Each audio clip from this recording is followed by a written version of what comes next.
Um, Thank you very much, Mr. Zin, for this privilege. For us, we ask ourselves these series questions. For a couple of years, we have attended the Kwibuka T20 Women's Tournament, and we have not crossed the first position, and I think the podium finished. So we're worried, and we ask ourselves, what can we do differently? How do we add value to what we currently have, knowing fully well that 6 of our starting 11 players are not in this tournament? So what can we do differently to change the narratives? And we consulted each other, Coach Etsy, Coach Sia, we brainstormed and came up with different ideas, plan A, B, and C, because we felt these options, if we change as events happens, it can help us. So we looked at it that way, just like when you're driving your car. From J1 manual, you go to J2, J3, J4, you keep on accelerating. So we had plan A, B, and C, and we had interactive session with the team and ask ourselves that fundamental question: why are we here? Are we here to participate, to compete, or to compete and win? And we got positive response from each player. The energy, the vibe was high. They were ready to play. And we told ourselves 2 things we must address in this tournament. Going forward and pushing forward. Issue of ranking, an issue of prestige. That brings us to that fundamental question: why are we here? Who are we? And what do we want to achieve? I went for the last push. So we told ourselves, let's play native farm cricket. Let's push it to them. Anything they bring, let's give them double of it. So the team, they were ready. That meeting was brief. We told them they should own the process and they should try it. So we left them for them to handle issues, to discuss. It's like the wonderful book of late Archbishop Benson that was our blessed memory, Fire in the Bones. So we set the fire on it, and the players were really ready to fight. They were really ready to compete at that highest level, no matter the challenges they are facing. They had a series of injuries, shoulder injuries, finger injuries, knee, ankle injuries, body pains. And the August visitor, some were going through the monthly August visitor that biological women faces every month. Still, they choose to put all those pains behind to fight, and they fought gallantly. So it's worth commending, it is worth appreciating them for. So for us, we just felt we needed to push, and by every means necessary, change the narrative. That no more shall be called the parenting. No more shall anything limit us from achieving our goals. So we push across by the grace of God, and we dedicated the victory to God Almighty because He gave us the victory, and we made a covenant that we shall return all glory to Him, and which we did. So God was involved. His grace was sufficient for us. And His grace pulled us through that finishing line.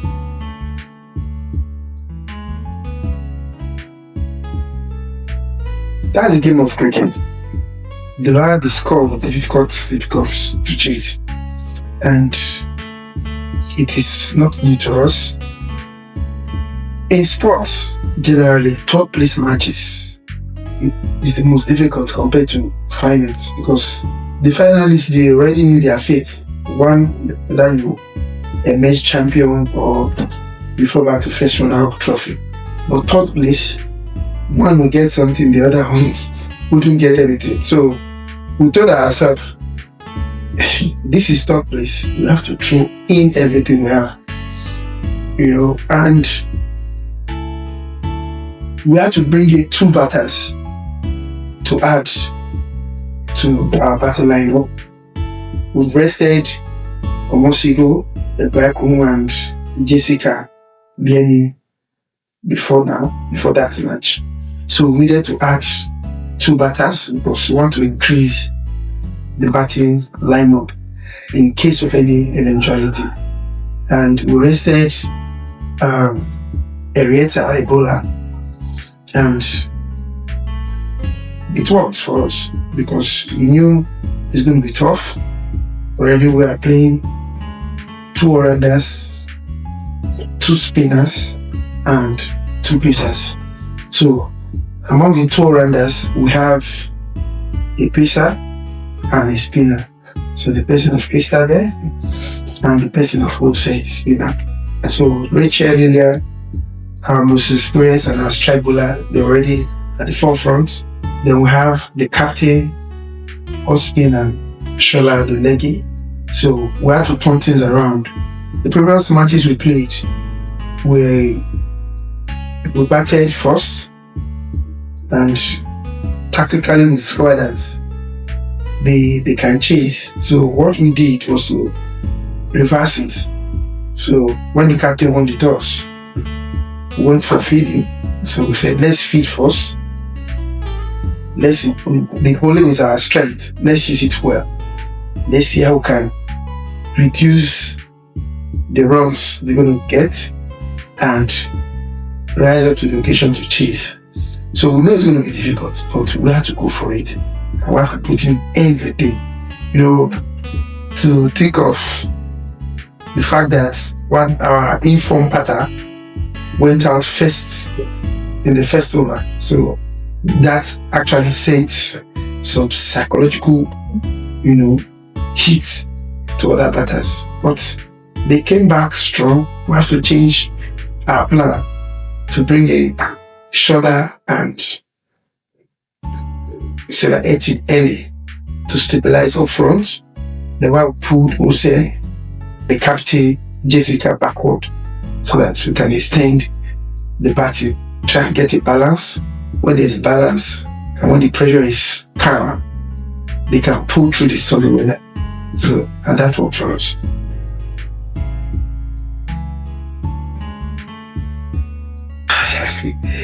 There's nothing permanent. Even the office of the permanent secretary, as it is called, permanent secretary is not permanent.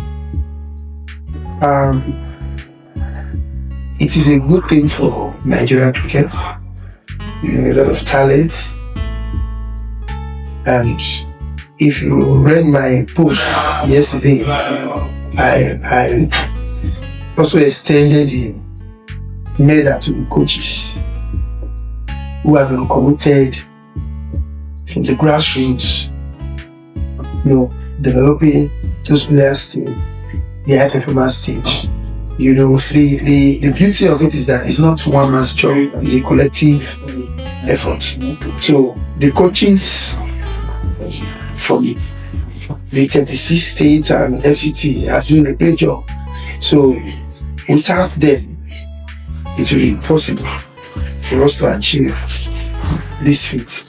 So these players are from different states. That's one big challenge we are facing in Nigeria. Unlike Rwanda, unlike Zimbabwe, the players are together. they work, we train together. The team bonding is there.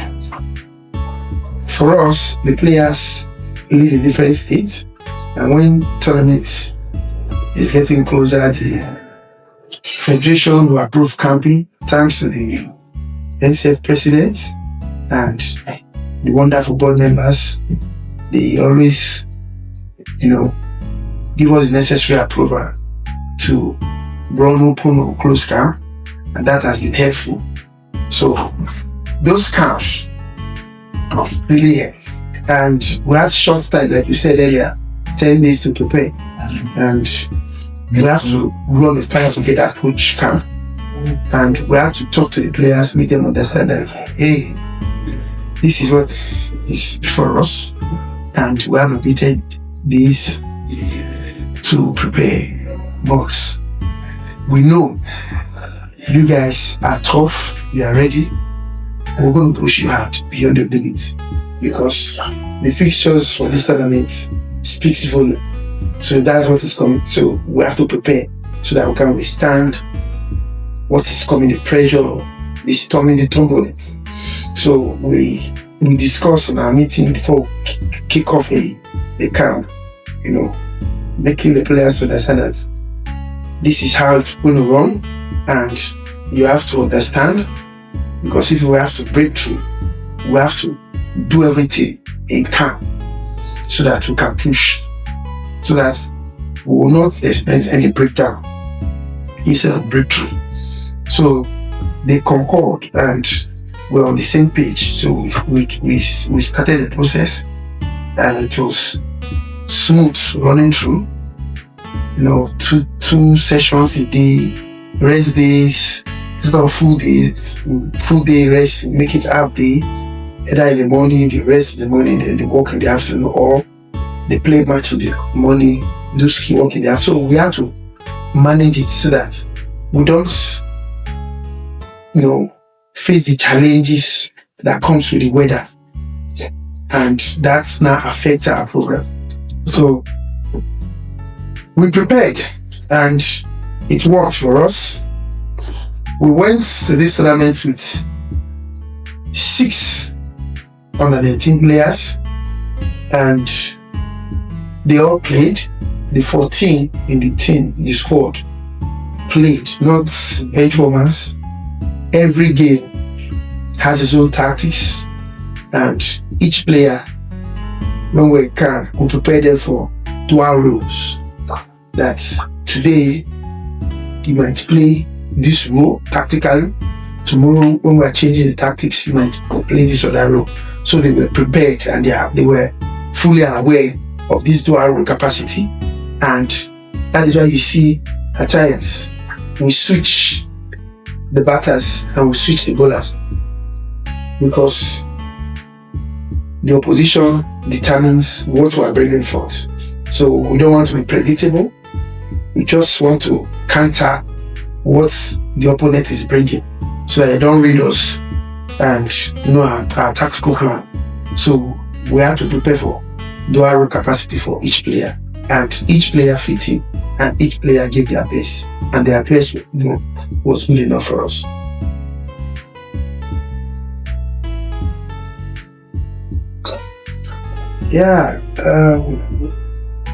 For Crystal Player and Shola, these are exceptional players. They have raw talent, and they're highly gifted. So both are turning the ball, opposite direction, swinging the ball in, turning the ball, legging. So these are talents that they have. So what we did as coaches is to add value to what they already have, just to encourage them, making them believe in themselves, their capacity to get the job done on a very good day, to turn things around for our good, the team, and be happy as a player that yes, you're able to do this job. So the two of them, sincerely speaking, they have talent. For Crystal, she's a natural in swinger. So when she throws the ball swings. So there's no need to now try to angle it or try to use the wrist to turn the ball, because she's just natural. So what we did was to encourage her, to let her know, hey, you have this in you. God has blessed you with this talent. Just stay focused, stay committed, train. Everything will come out, because part of our slogan is talent is not enough. You must put in the work, extra effort. You must be consistent. And these two, I'm a living witness. They don't jump with train. They train very hard. Irrespective of that, irrespective of the fact that God has given them this talent and they are exceptional, but they choose to work very, very hard. And both of them reminds me of Ronaldo and Messi when it comes to football. These are natural talents, but they choose to put in the work. So the hard work they've put in paid, not just for the team, for them too. So you can see Christabel for the first time, she's taking that responsibility to go for the national team. She got 17 wickets in the tournament. From nowhere. We didn't. In fact, if a prophet told us Christabel will come out best bowler in this tournament, no, a lot of people would doubt. But she had put in the hard work and she had gone up there to deliver when it matters most. And not just when it matters most. She gave the team her all, and the team appreciated her for her effort. For Shola, we have a good story to tell. When you look at these players, they are the ones that also make up the 19 squad. So it means Nigeria has something to tell the world when it comes to the World Cup qualifiers and the World Cup itself.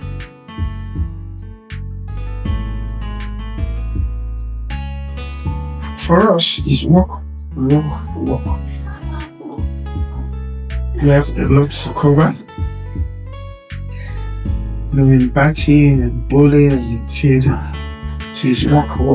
So the last camp, we concentrated more on batting, because we know previous tournaments, it was part of our challenge. And we fully aware that 6 of our players will not be available for this tournament. So the likes of Baiti, the likes of Trigonadio, the likes of Kenya Musa, Pekuya, Boya, Bisuse.